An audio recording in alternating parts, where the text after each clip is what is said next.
Hey everybody, welcome to the Big Liberty Show, the vlogs edition, new camera. I was trying to try it out basically. I'm heading out to actually start the day now, so let's talk about some stuff. Excuse me for the very close shots. But there's some things I want to get off my mind. And there's some things that I think as a country we should be talking about or talking about them. And you know, the one thing I really love about this country is that we have some really controversial figures and excellent thinkers who are finding online and social media to be a great platform for sparking debate. And that's what we're going to be chatting about today. So welcome to Big Daddy Liberty Vlogs.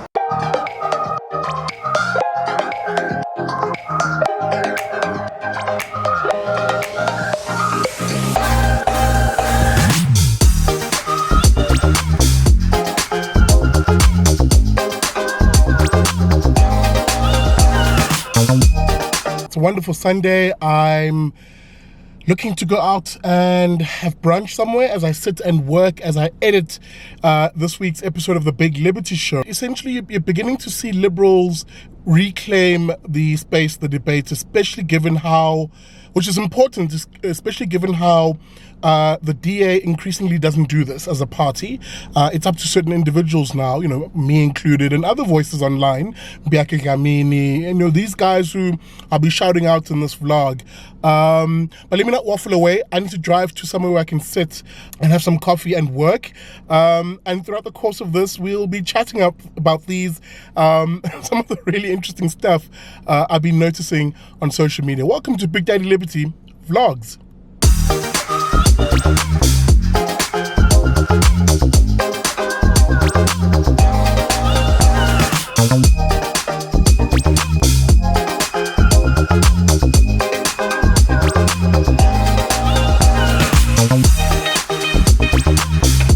As I try and get used to this camera, hopefully the sound and the image quality is good.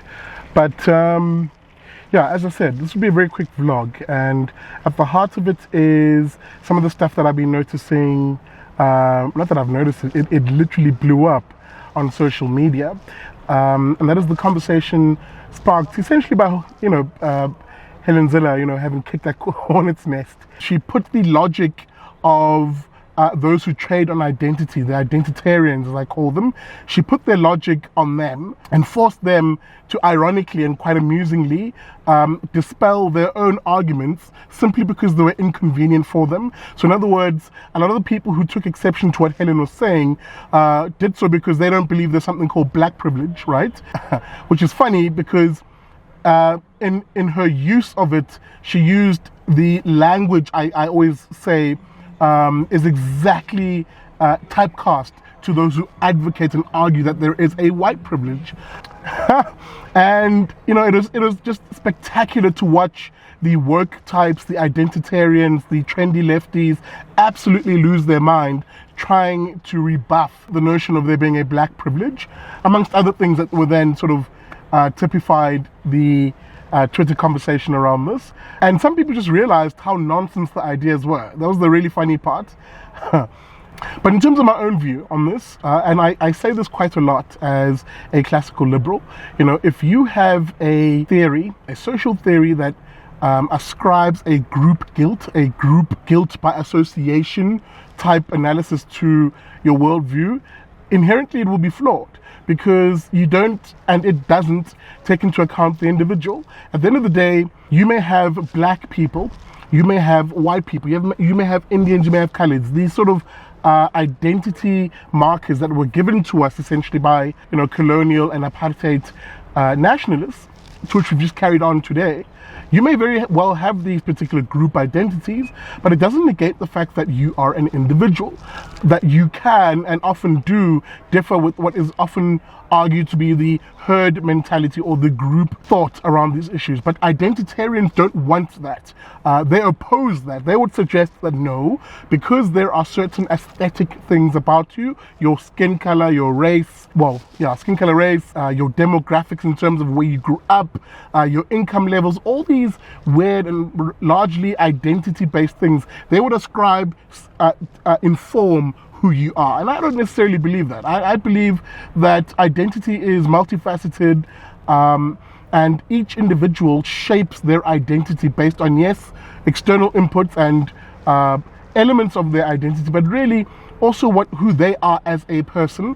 The problem is, the moment you try and express an individual identity, in this country at least, and actually in most parts of the world where this postmodernist type thinking has filtered into the lingo, the discourse of the chattering classes, the moment you identify yourself as an individual, you threaten what is essentially a block of individuals, a block who've self-identified as a group, and then see themselves often as the arbiters of all things that relate to that particular group. They see themselves as the arbiters of all thoughts as it relates to this, what they would argue, a victim grouping or an oppressed grouping. And you see them in different iterations, mostly when it comes to social media.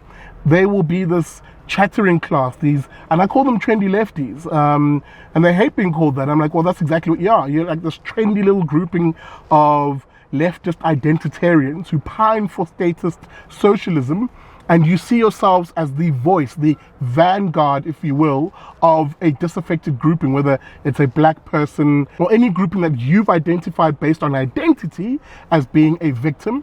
So it's cultural Marxism, and that's why I call it cultural Marxism, because the ideas are from the sort of body of asinine thought that sort of comes with these postmodernist ideas, and then it expresses itself, because now they've developed theories around this, right, into things like critical race theory, intersectionality, and all that nonsense, and it's poisoned the well of public discourse, and because, as I argued earlier on, that there are these individuals, or rather these groupings, because they see themselves as groupings, who see themselves as the vanguard of a disaffected grouping or another.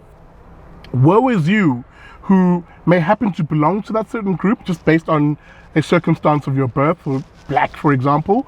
Woe is you who then decides to be an individual with a different idea, with a different thought.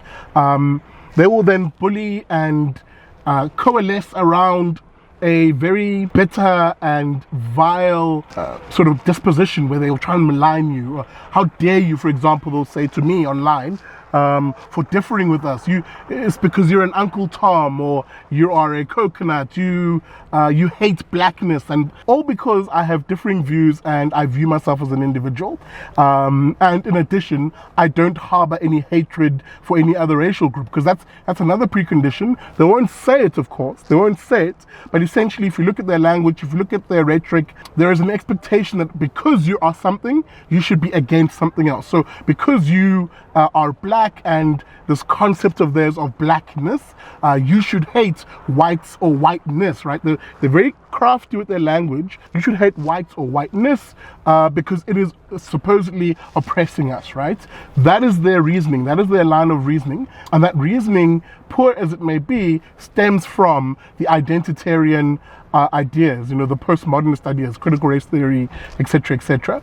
So to then watch someone like Helen actually kick the hornet's nest and challenge those people by actually putting their asinine ideas on them, right? So actually flipping them on them was absolutely spectacular to see how they just had to go through the mental gymnastics in order to dispel the idea without dispelling their own worldview of things. So that was fantastic, and I think we should see more of that. We should see more liberty-loving individuals, libertarians, liberals, actually fighting for those classical ideas of the primacy of the individual, self-ownership, that you can self-identify however you please. You don't have to be bullied by these identitarians who seek to control discourse and the narrative. So what I really don't understand is how identitarians can literally freak out when Helen suggests that, if you're going to view white people as a monolith, a grouping, and ascribe guilt or or whatever, right? Based on them being a group. Then if the shoe is placed on the other foot and individuals do that to you as a black person, ascribing some sort of guilt or an association based purely on your skin color, and maybe she ascribes it as black privilege, then on your own reasoning, why is that suddenly wrong? Guys, thank you so much for watching. As always, please support my show. Please support my channel. You can do that by becoming a friend of the IRR. This is our crowdsource funding campaign that we've been running for quite a while. And, you know, I would want you to join the other South Africans who are donating between 70 and 90 Rand a month. And they do this, of course, by SMSing. You can join them, by SMSing your name to 32823. An SMS will cost you R1. Terms and conditions apply. Someone will give you a call and sign you up via debit order. Or hey, if you don't like SMSs, find us online, irr.org.za/join, and you can sign up a monthly debit order there. Or hey, you can also find me on Patreon.